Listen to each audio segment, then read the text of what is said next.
My golden child brother face-planted into my cake, I refused to help, and mom tried to ruin everything at the wedding.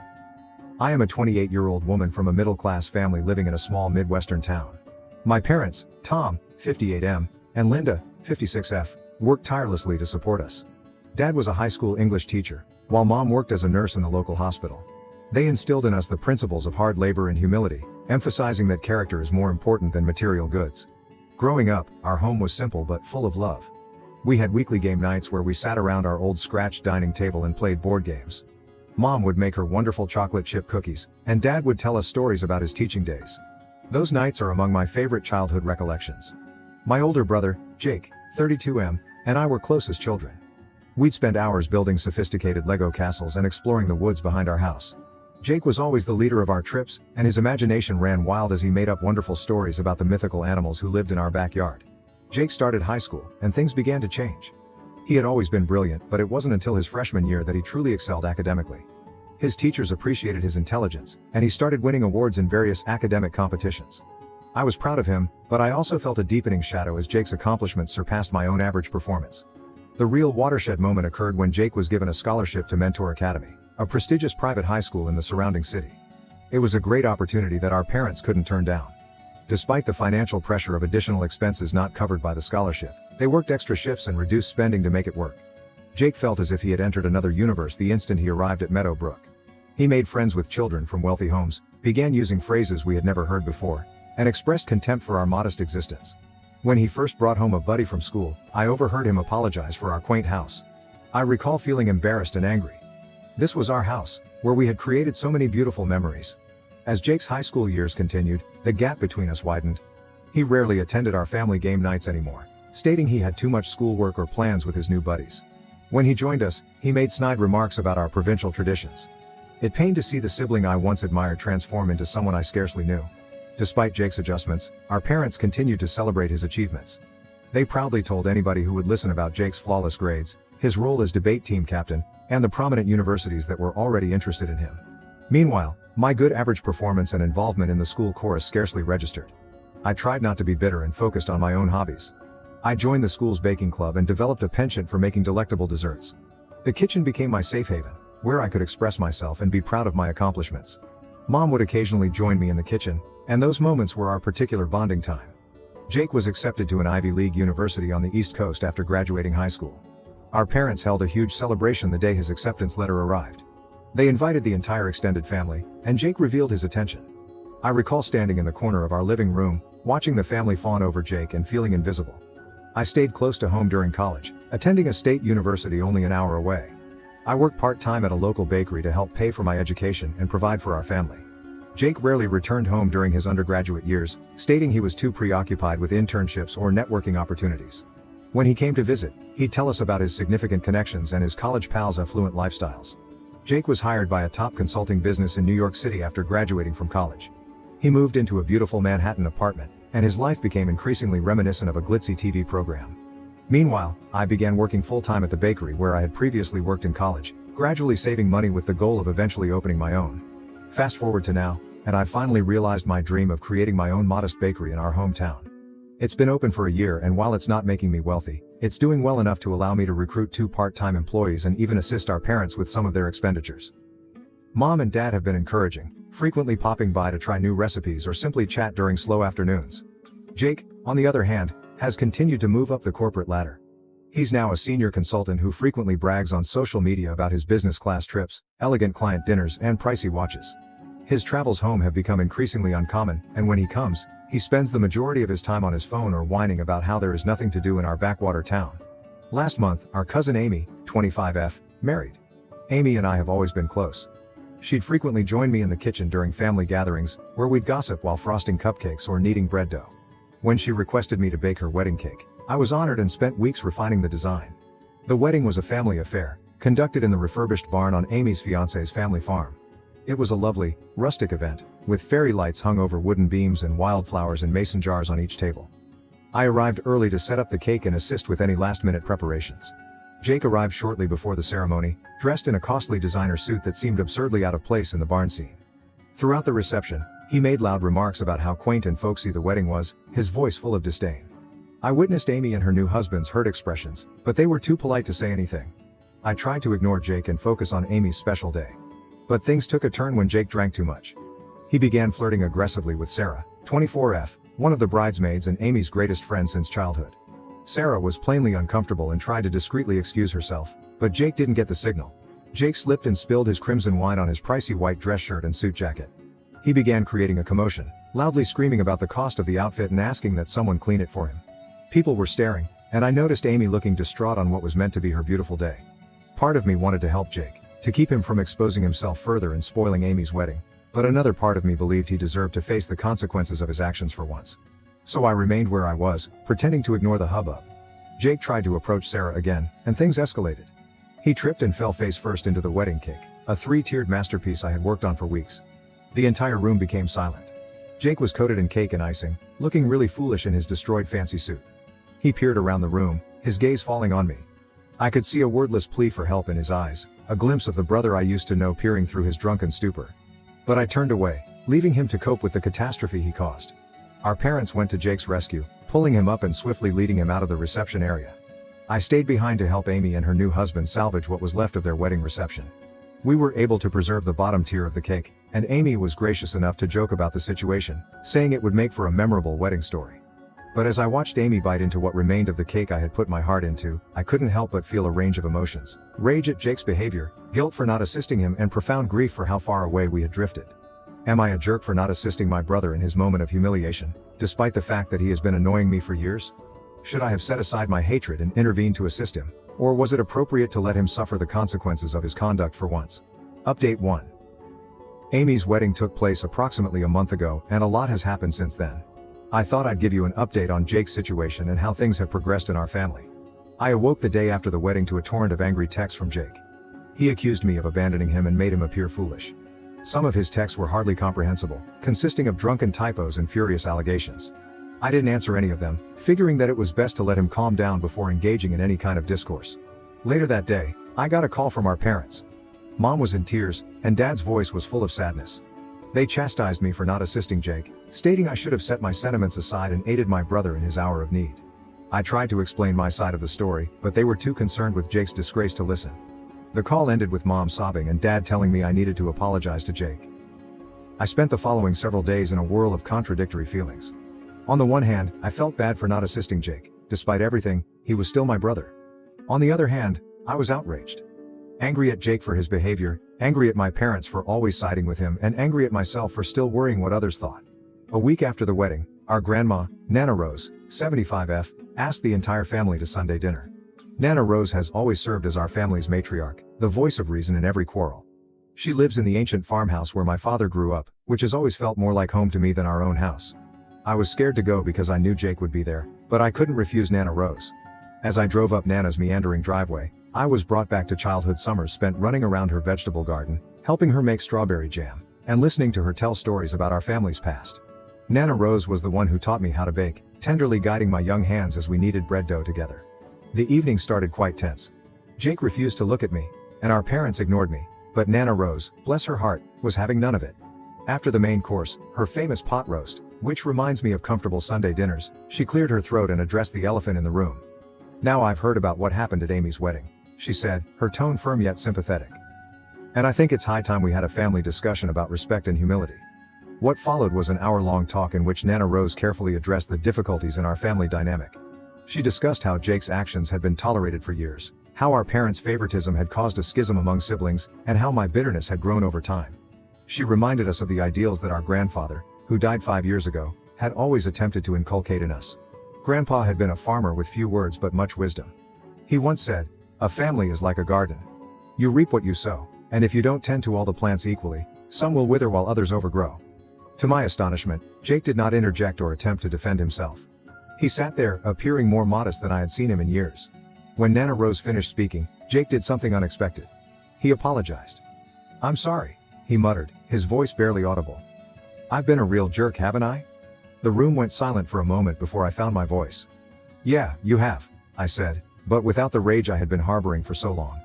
Jake went on to say that the wedding incident was not the only thing that had occurred recently. He had lost his position at the consulting firm.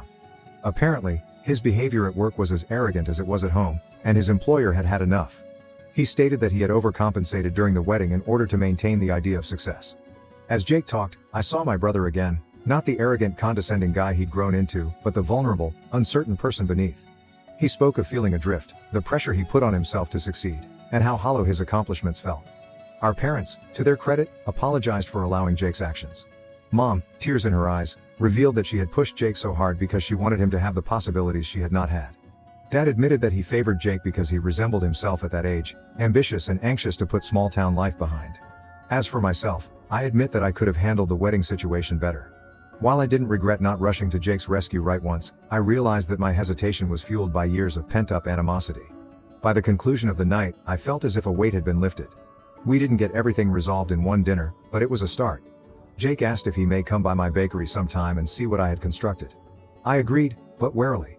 As we were leaving, Nana Rose approached me. She pushed a battered leather-bound book into my hands, her recipe book, which I had seen her write numerous times over the years.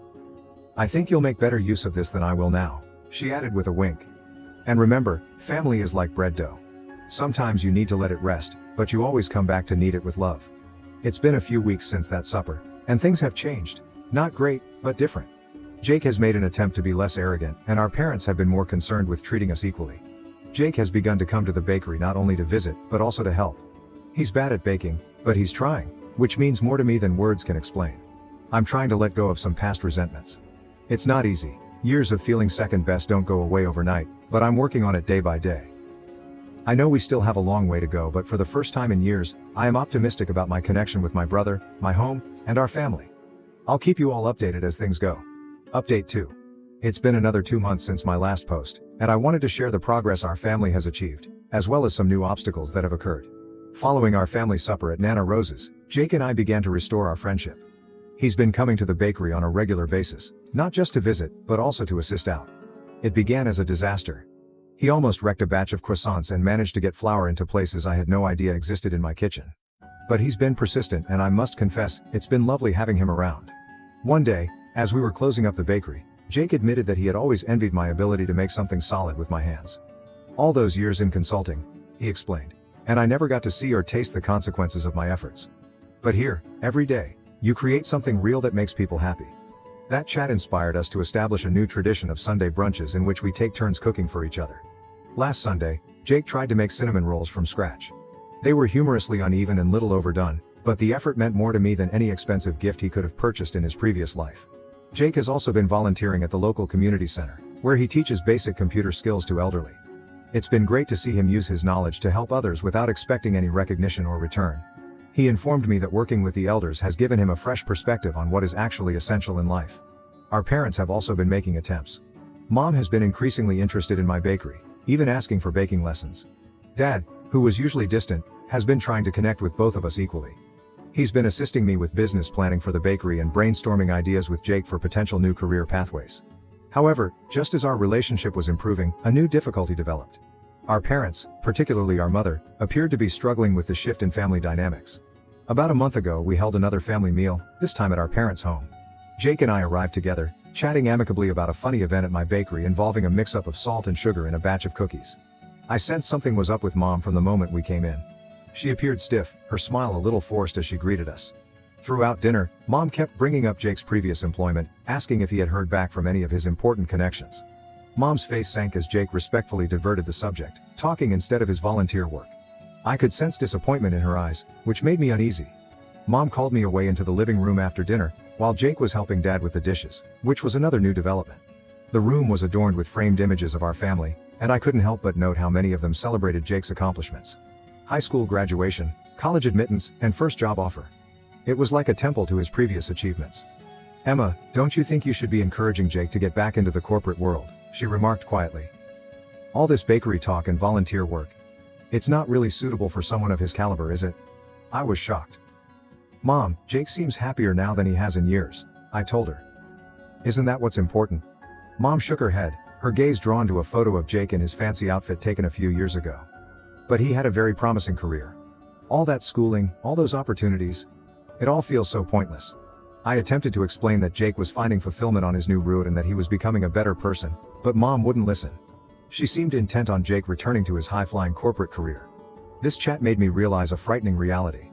While Jake and I worked on our problems, our parents, particularly Mom, were struggling to adjust to the new family dynamic. They had focused so much of their pride on Jake's corporate achievement that they failed to appreciate the importance in his personal development. Over the next few weeks, this became a frequent problem. Mom would make subtle, and occasionally not so subtle remarks about Jake getting back on track.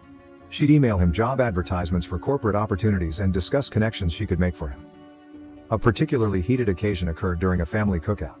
Jake was excitedly informing everyone about a group of seniors he had assisted in setting up their first email accounts. The excitement on his face was apparent as he told how one elderly woman had burst into tears over being able to see images of her great-grandchildren who resided across the country. Mom, instead of sharing Jake's joy, merely remarked, "That's fine, honey, but have you considered using your skills for something more substantial? I heard the city's tech firm is hiring." The light in Jake's eyes dulled, and I felt a wave of protectiveness I hadn't felt since we were kids. Before I could say anything, Dad intervened. "Linda," he added gently, "I believe what Jake is doing is quite significant. He's making a significant difference in people's lives." It was the first time I had witnessed Dad openly disagreeing with Mom about Jake's choices, and the tension was evident. Mom pursed her lips but did not protest further. Jake, to his credit, has handled the situation gracefully. He softly but firmly informs Mom that he does not want to return to that life right now, but I can see the strain it is having on him and his relationship with our parents. Dad appears more receptive of Jake's new route, although he does not always stand up to Mom when she starts pressing Jake. It's causing fresh tensions in our family, just when Jake and I were beginning to rebuild our relationship. I'm torn on how to handle this. On the one hand, I want to encourage Jake on his road of self-improvement. On the other hand, I don't want to escalate our argument with our parents, especially because we've only recently begun to confront our prior concerns. Jake and I have discussed it, and we are both at a loss. We're thinking of having another meeting, possibly with Nana Rose there again, to handle this new difficulty, but we're concerned about how Mom will react. As always, any advice is appreciated. How do we help our parents, particularly Mom, understand and embrace Jake's new direction in life? Update 3. It has been another month since my last post, and I am pleased to announce that we have made tremendous progress in our family situation. After much deliberation, Jake and I decided to approach our parents directly. We invited them and Nana Rose to my bakery for an after-hours family meeting. We hoped that neutral territory would assist to keep things quiet. I was nervous all evening before the meeting. I spent the afternoon stress baking, resulting in an oversupply of cookies and muffins to place out on the tables. As people arrived, the bakery filled with the familiar aroma of freshly baked goods, a perfume that always makes me think of home and family. The conference began tensely. Mom was protective from the beginning, arguing that she simply wanted the best for Jake. Dad was relatively quiet, but you could see the conflict on his face. Nana Rose sat silently, her wise eyes absorbing everything. Jake talked first, gently explaining how much pleased and fulfilled he was in his new life. He discussed how satisfied he was with his volunteer work and how he was considering starting his own small business after being inspired by the success of my bakery. "Mom, Dad," he continued, his voice firm but tearful, "I know you wanted the best for me, and I appreciate everything you've done, but the corporate world wasn't making me happy. I was constantly anxious, didn't sleep well, and felt like I was losing myself. For the first time in years, I feel like I'm doing something worthwhile." I told Jake how delighted I was of his personal development and how our relationship had improved. I also expressed my dissatisfaction with Mom's persistent pressure on Jake to return to his previous lifestyle. Mom didn't take it well initially. She became distraught, expressing her inability to comprehend why Jake would toss away his degree and chances. "We sacrificed so much to give you those opportunities," she continued, her voice breaking. "How can you just walk away from all of that?" That is when Nana Rose walked in. Nana Rose addressed Mom with a straightforward question: "What's more important to you, Jake's resume or Jake's happiness?" That question appeared to stop Mom in her tracks. For a time, she was speechless. Then, to everyone's amazement, she began crying. Mom revealed through tears that she had always been insecure about our family's modest origins. Jake's corporate success had been a source of pride for her, a way to demonstrate that our family could succeed in the world. Jake's departure from that existence seemed to her like a step backward. "I just wanted you to have everything I never had," she replied, addressing both Jake and myself. "I didn't want you to struggle like your father and I did." It was a watershed moment. For the first time, we all understood why Mom behaved the way she did. Dad, finally finding his voice, acknowledged that he had given in to Mom's pressure on Jake because he didn't want to disappoint her, despite his own pride in Jake's new path. "I see now that we were so focused on external success that we forgot about what really matters," Dad stated, his voice full of sorrow. "I'm sorry we put that pressure on you, Jake, and Emma. I'm sorry we didn't appreciate your path as much as we should have." The conversation that ensued was open, emotional, and ultimately therapeutic. We talked about redefining success and the importance of personal pleasure over cultural expectations. Mom began to see that her actions, while well-intentioned, had been damaging. Nana Rose told us about our family's history, including great-grandparents who survived the Great Depression and Grandpa's decision to become a farmer despite his own parents' objections. Our family's strength, she told me, has always been in our ability to forge our own paths and support each other, no matter what. By the end of the night, we had reached several key agreements. Our parents would appreciate Jake's decisions and not stress him on his profession. We would hold regular family meetings to check in and handle any issues before they escalated. We would all work on expressing our emotions more openly and honestly to one another. We'd rather encourage one another's happiness than try to meet external standards. While we were cleaning up, Mom approached me.